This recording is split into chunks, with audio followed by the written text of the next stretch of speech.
千里之行，始于足下. A journey of 1,000 miles begins beneath the feet. We now gather in the Tao to travel the journey together.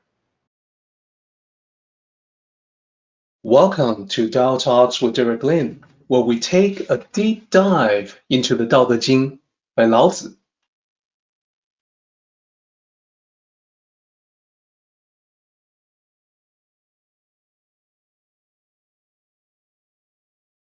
We'll start with the centermost aspect of it, which is cultivating in the self. And up on top, where the slide heading, the slide title used to be, I have the relevant line showcased. So what Lao Tzu is saying here, represented in prose form as well as graphical form, is that when you cultivate the Tao in yourself, the virtue shall be true, the key word being true. And that key word speaks to being genuine, being authentic, being true to yourself as you cultivate the truth of the Tao, the essential truth of life, your destiny, and existence itself. So that is the basis. Then, once you are sufficiently cultivated, so the idea is that we all have to start out getting, quote unquote, our ducks in a row. When you have it fairly well figured out about yourself, then you can naturally expand your influence to include other people. So the second part, as the circle expands, this now includes the people who are closest to you. So then the line on top, the translation that you see is about cultivating the Tao in the family, and the virtue shall be abundant. So in the circle, we have your family, which is the translation. 家 can be home or the family, and the virtue shall be abundant. That also has multiple interpretations, multiple meanings that are all true.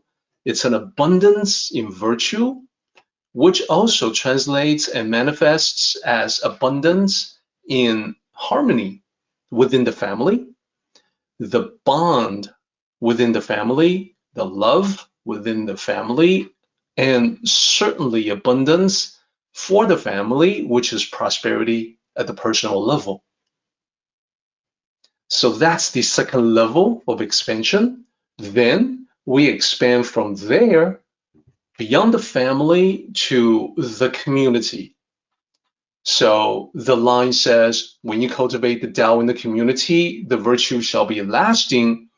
This is a callback to the very beginning of this chapter, where we talk about the well-established Tao, the Tao that is very powerfully held on to by the practitioner. And we talked about how the Tao being an intangible idea, a notion, a concept, it's not like a physical object that can be destroyed. The more people understand the Tao, the more people hear about the Tao, and hopefully you are sharing the Tao of your practice with other people. The more people understand and have the image of the Tao within them, the more indestructible, the more lasting the Tao becomes. And this is true of any idea, any intangibles. They all have this invulnerable, indestructible quality to them. It's a notion, it's not a thing. It's not an object that can be lost or damaged or destroyed. So the more people in the community learn from the Tao, perhaps following the example of your family that has become harmonious and also prosperous, then they will in turn share the Tao with other people. Then the Tao truly becomes lasting. Then At the next level, goes beyond the community to the country. And when you cultivate the Tao in the country, the virtue shall be prosperous. This is prosperity at the national level, which means power, influence, prestige at the international stage. You have the regard of allies. And usually, this is when we talk about countries practicing the Tao, we human beings don't have a great track record for that. Usually, countries in the world have partial success with some aspects of the Tao. And they may not always call it the Tao, it may just be part of the national character. But to date, no country in the world has completely, overwhelmingly cultivated the Tao to enjoy the prosperity that can be possible when that is the case. So finally, we have the really ambitious concept of the entire world practicing or cultivating the Tao. So this is the optimal, maximal level of Tao practice is if the vast majority of humanity is involved in it, no matter what names they call it, and the virtue shall be widespread if this is the maximum impact. So the important thing for us to note is that the line by line description is fine, but we can visualize it as a series of concentric circles.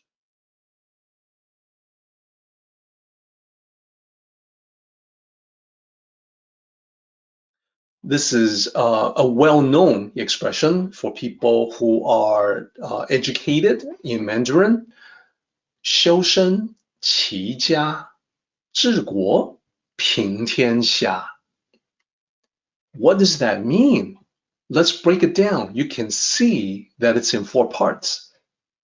So the first part of it, 修身, it means cultivate the self.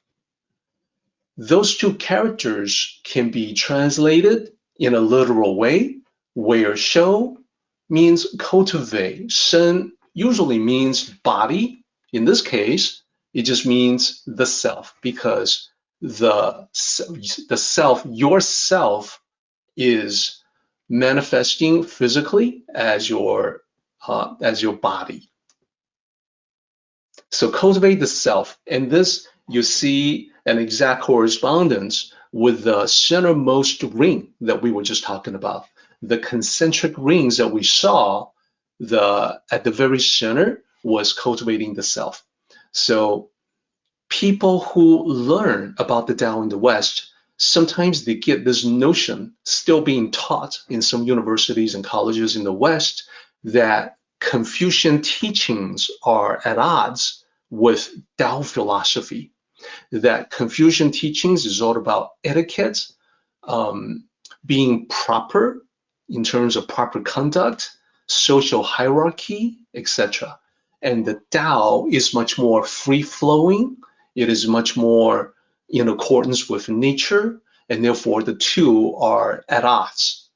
So this is actually a distortion. It's actually not the way that it was, that it's supposed to be. And when you see the correspondence between Confucian teachings and the Tao, you quickly realize the truth. The truth is that they all came from the same source. So Lao Tzu and Confucius, they all studied from the same tradition. That tradition is the Tao. They were all students once upon a time of this ancient Tao that began thousands of years before Lao Tzu. They were all students of the same set of teachings, and the concentric circle is understood by both. So cultivating the self is the beginning part. Let's take a look at the next one. 齐家, to harmonize the family. Well, this is exactly the second circle that we saw. In the concentric circles paradigm, it is to bring harmony into the family. When you cultivate the Tao, that's a natural side effect. Now, in the Great Learning, It doesn't talk so much about community. It skips right to the country or the kingdom slash empire level. The third one means govern the country. So this is the fourth concentric ring. Then the last ring also has a direct correspondence. 平天下 means to bring peace to the world. This is where the outermost ring says, when you cultivate the Tao in the world, then the virtue shall be widespread, meaning peace will prevail. So now you see the exact same concentric ring concept manifesting in both Confucian traditions as well as the Tao tradition. The only difference is that the Confucian tradition is missing the community part.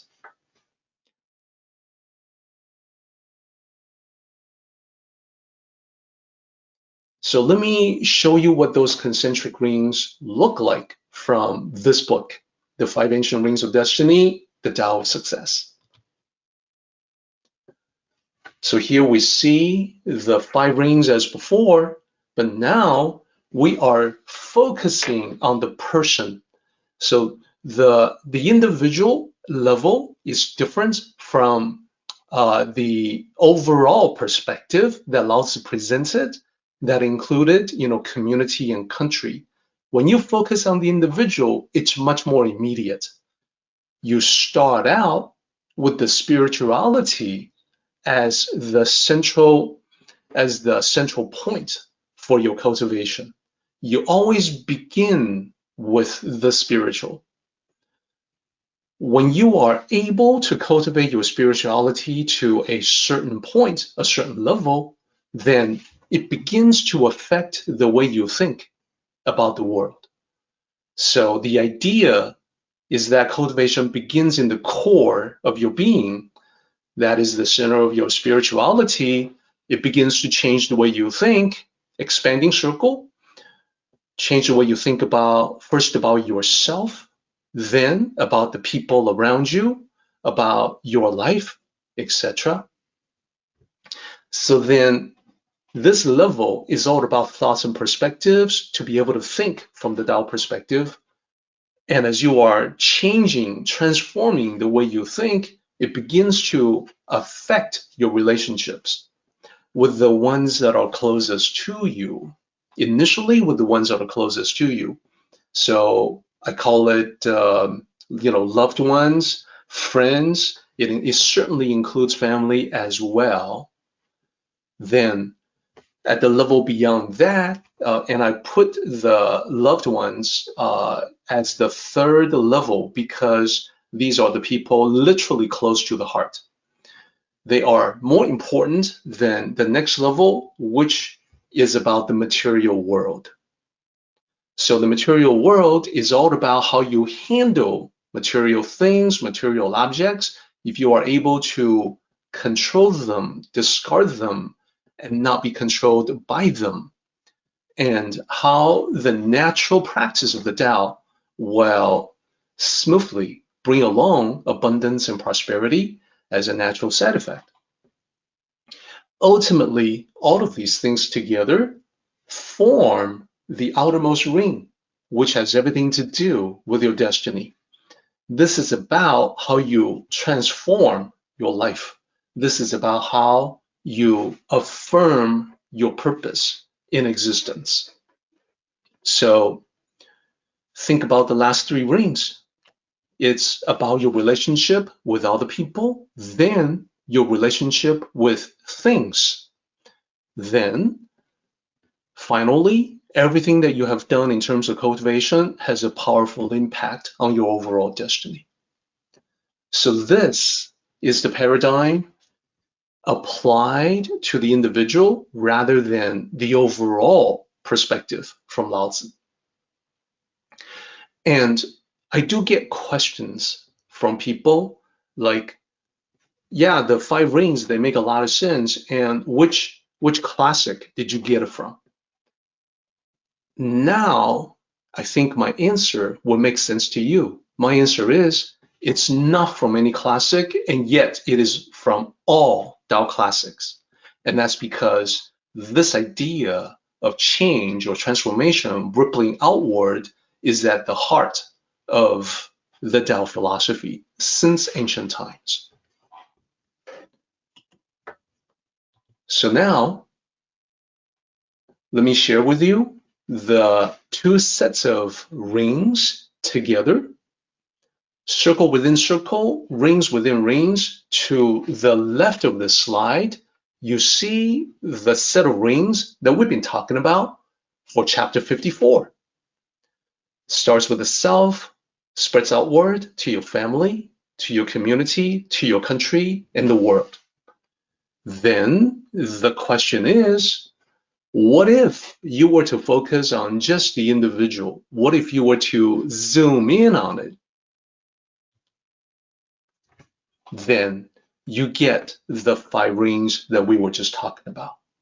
So yes, these rings are connected, rings within rings.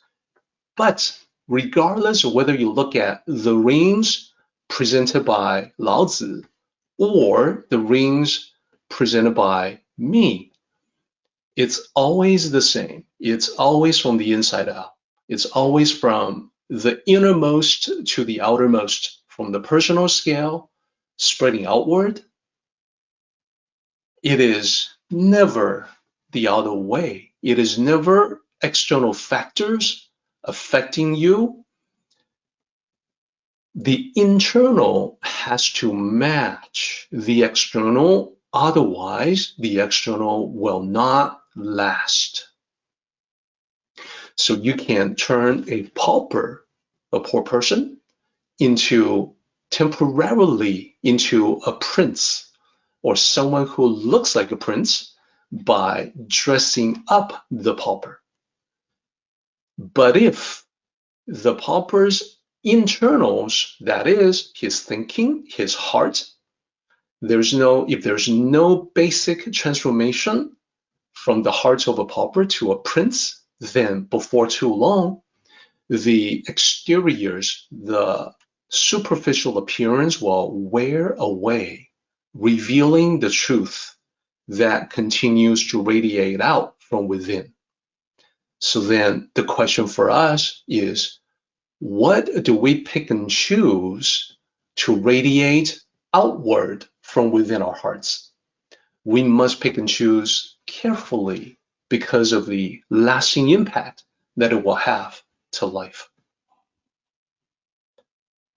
So there you have the recap from last time, plus some new thoughts as to how well spread this is in Tao philosophy, and also how it can be applied to you and me, to the individual level. We're not quite done with the concentric rings yet, because in the third section of chapter 54, we visit all of them again. But this time, in the context of observation.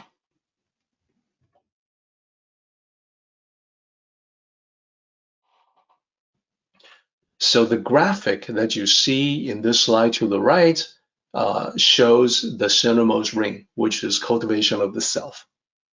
And the self is represented by this character here, shen. That means the body, but here it means the self. And the self includes your spiritual self, your mental self, and the physical self. It's yourself in all of its many aspects. The expression here, 将心比心. First of all, let me talk about the source of this expression. So there's a philosopher from centuries ago in ancient China, Zhuang. He wrote commentary on great works, which included the great learning, 大学. We were just talking about that.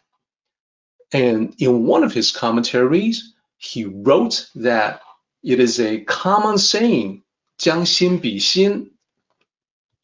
And let me break down those 4 characters to show you what it means. If you were to do a literal transcription, one character at a time, the first character means use, second character means heart, and you see the second character repeated again as the fourth character, so that's also heart, and then the third character means compare. Now, you can't quite translate just by using the transcription, use heart to compare heart. What does that mean? You can probably guess, but let me share with you what it means, what it actually means in Chinese. The translation is to use your feelings to understand how others feel. So heart, in this context, is what we now call the feels, the feelings. So how would other people feel about a certain thing? Well, check your own feelings to understand how others would feel.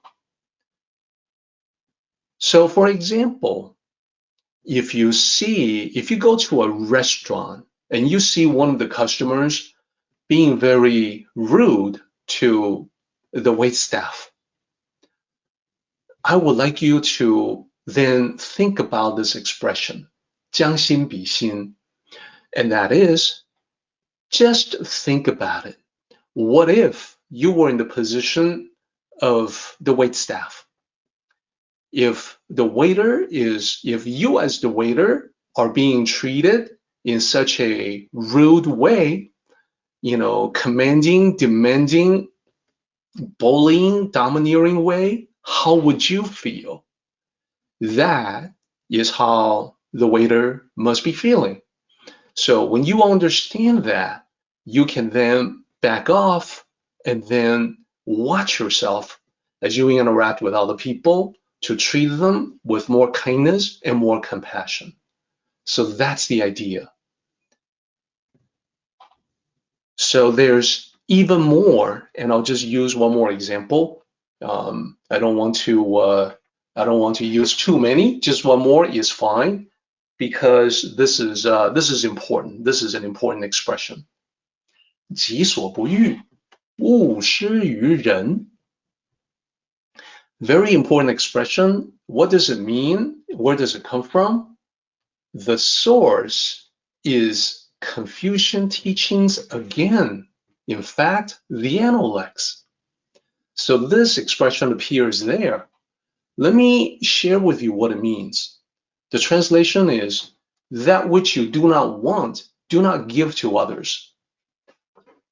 So the first character here means the self. The last two here, you have a negation character, which means not. And then the last character here is to want or to desire. And the second character here is that which. So basically what it says is that which you do not want for yourself. Then we have another negation character here. This means don't. And the second character here in the second part means to give to other people. That which you don't want for yourself, don't give to others. This is actually the earliest and probably best formulation of the Golden Rule. And when you hear about the Golden Rule, I think you would probably automatically associate that with do unto others as you would have them do unto you. That is the Golden Rule that we're all familiar with. I say that Confucius, being very wise, actually came up with a better way to talk about the Golden Rule. Why? Why would I say that? Because there is a potential problem in the Golden Rule as we express them in the common fashion. Do unto others as you would have them do unto you. This is because what you want other people to do to you may not be what other people want you to do to them. Let me give you one example. We have oftentimes seen cases where someone, let's just say you are on a path of discipline. Let's just say that you are on a sugar fast. You want to control your sugar craving. You want to cut down on your sugar consumption, and you want to keep yourself on discipline, and it's becoming very difficult. So you ask all of your friends to keep you on the path of discipline, keep you honest. And when they detect you, you want them to basically ask you about your sugar consumption all the time. You want them to do an intervention when you are giving in to temptation. Let's say you have a sweet tooth, so it's very difficult for you to resist, ice cream and other sweets. You want them to do an intervention. So this is what you want. Now, if you assume that because this is what you want, that somebody else will want the same kind of enforcement from you, there are times when you can be mistaken. When somebody else says, hey, I need to lose a few pounds, so can you help me? Can you, help me discipline myself? Watch me, hold me responsible for that? That is a request that you can honor. But suppose they don't make that request, but you impose your will upon them. Hey, this is good for you. I want it done for me. So I'm going to watch what you eat. I'm going to ask you questions all the time about whether or not you're sticking to your discipline. You may get a positive response. Oh, thank you, thank you. Or you may get someone who becomes very annoyed, who says, well, I didn't ask you to do that. In fact, I don't feel ready for that. In fact, I feel that you are interfering with my life. So that's just one possibility. There are many other cases where what you want may not be the same thing that other people want. And it's best to find out from other people what they want before you do unto them. So the golden rule has a flaw. And I say what Confucius talks about is relatively flawless in comparison to that. Because what you don't want, do not give to others, is the logical inverse of do unto others. When you have the inverse situation, what you don't want, don't give to others, maybe they do want that which you don't want. But if you don't give to but if you refrain from giving to others, at least you do no harm.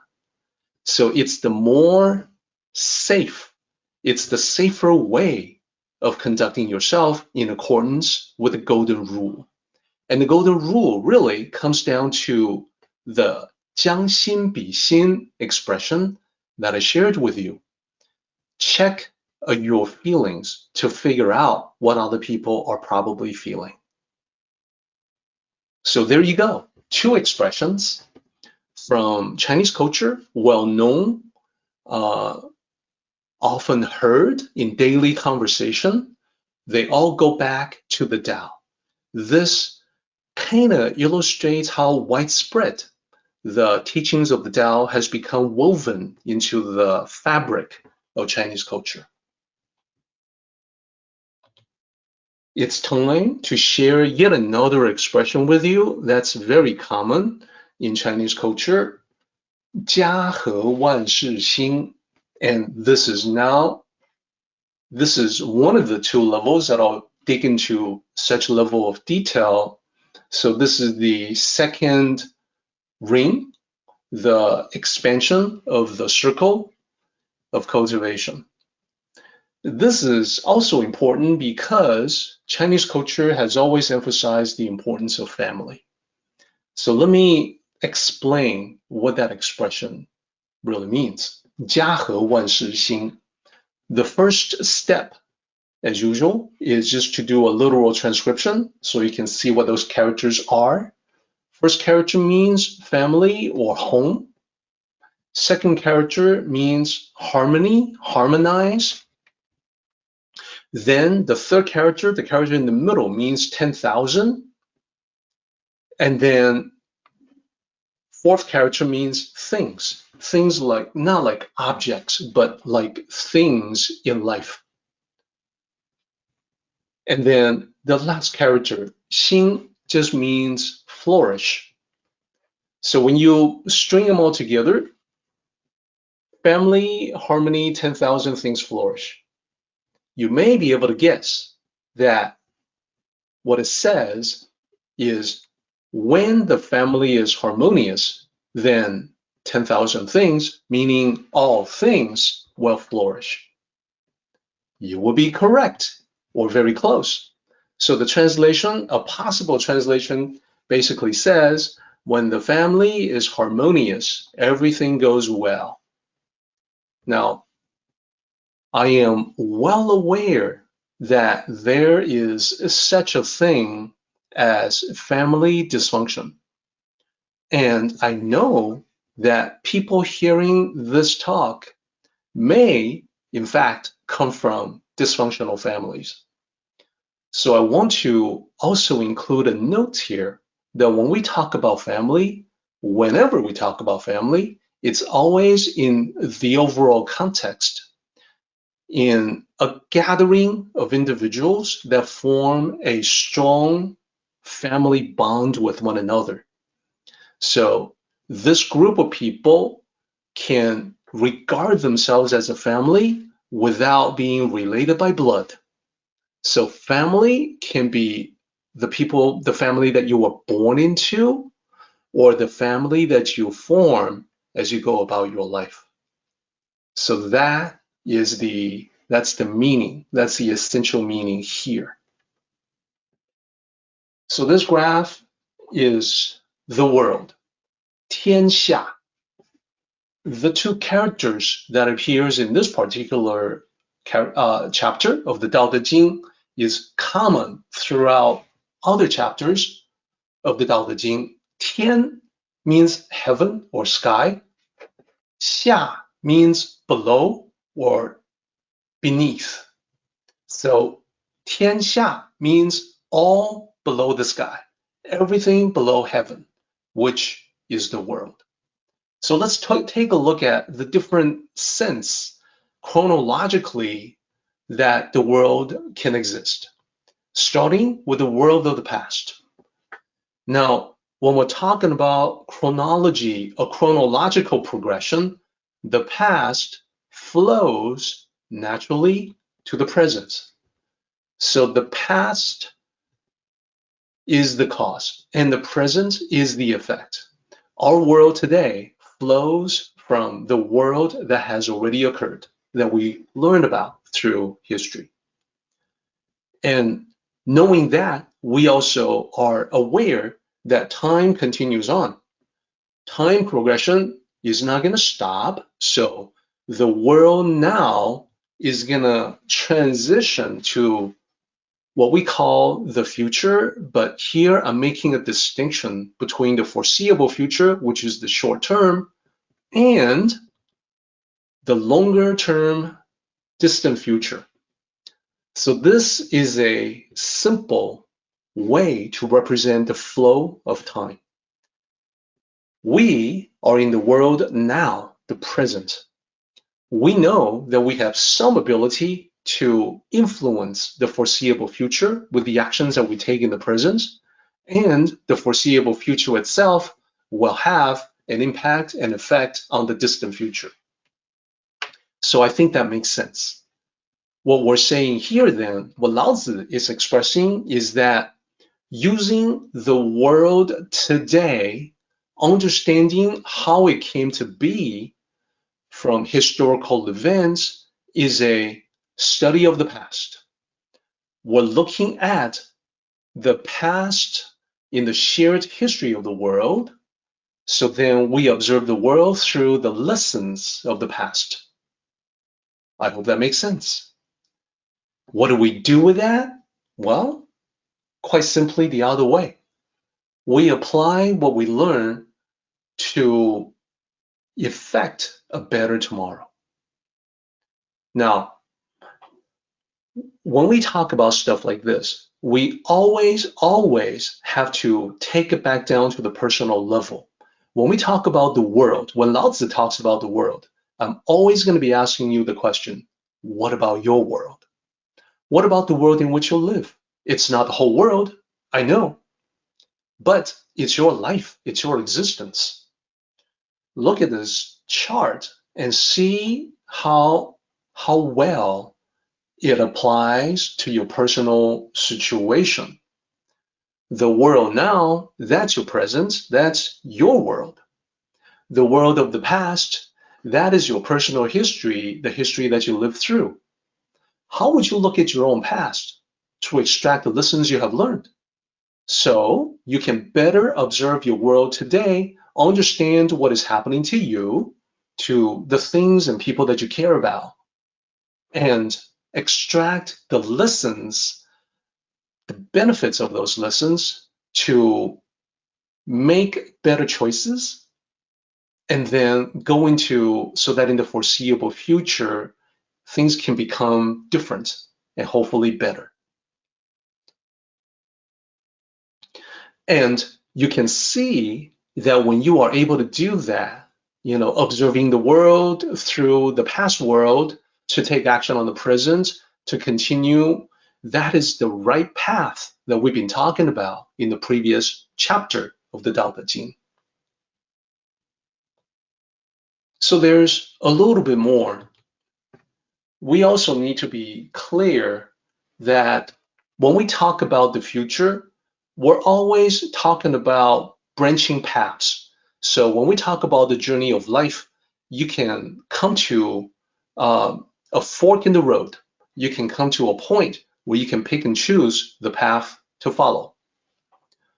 In this particular graph, we can represent it in the following way. First, beyond the foreseeable future, if everything is kept pretty much the same, no better, no worse, you get the status quo. You get things that are not so different than what they are right now. If you make the right choices, then you will get a better future. And if you don't, you get what I call the dystopian future. You get situations that may be calamities or disasters. You get negative outcomes. And then the flip side of that, when you make the right choices, would be the utopian future. Then the question becomes, which will it be?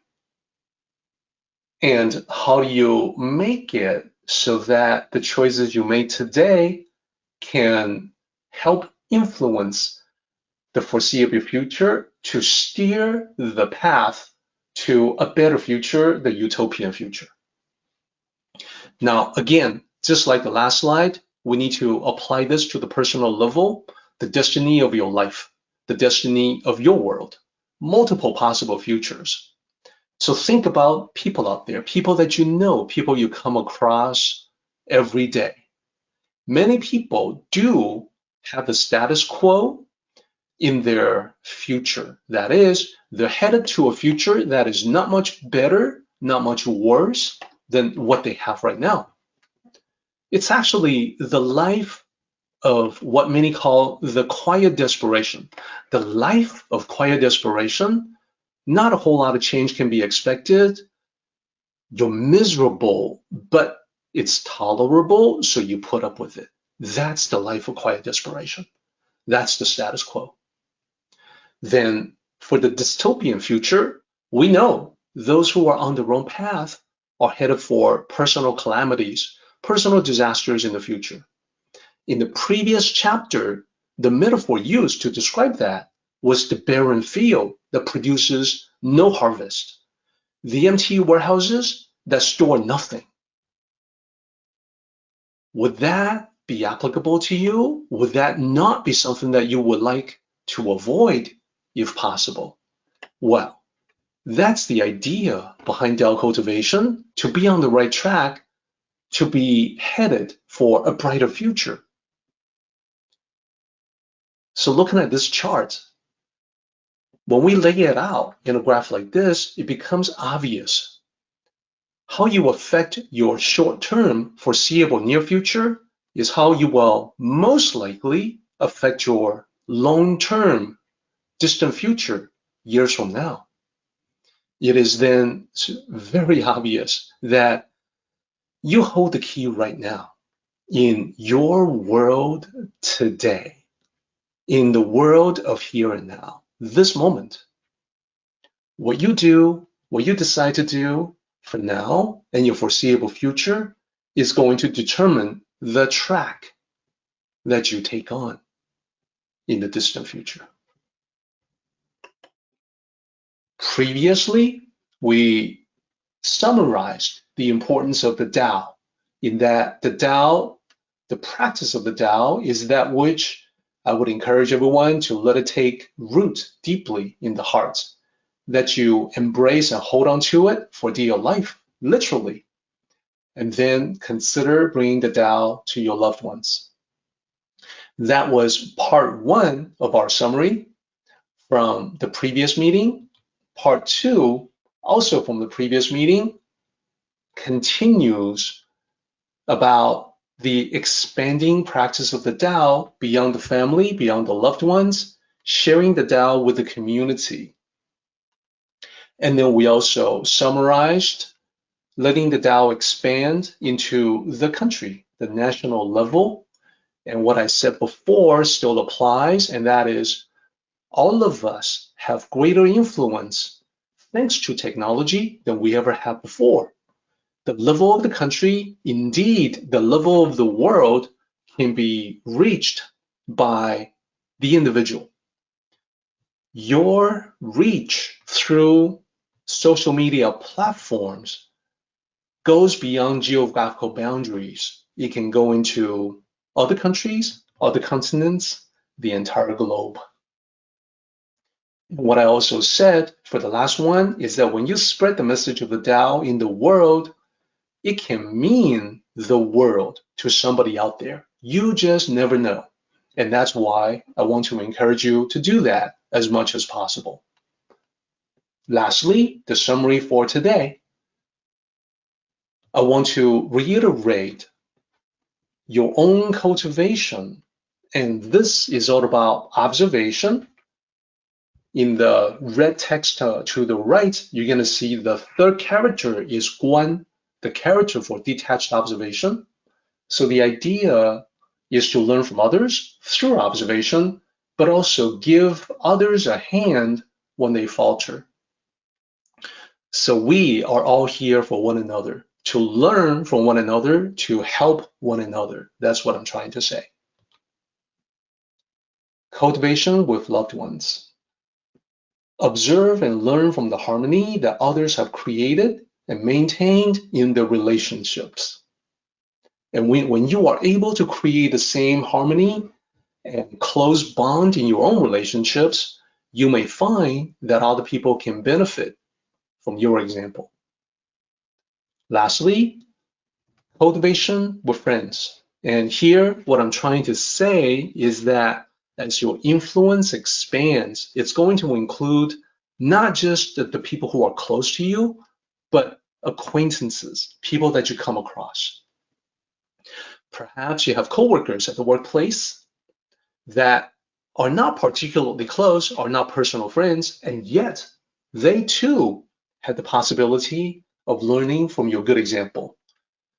The more you master the Tao in your life, the more of an opportunity you will come across where that influence will be exerted to other people without necessarily you being aware. Everything will unfold naturally.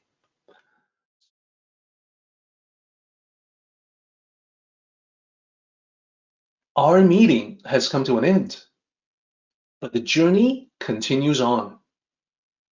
Let us all travel safely so we can meet again. Until next time, may the Tao fill you with peace and happiness.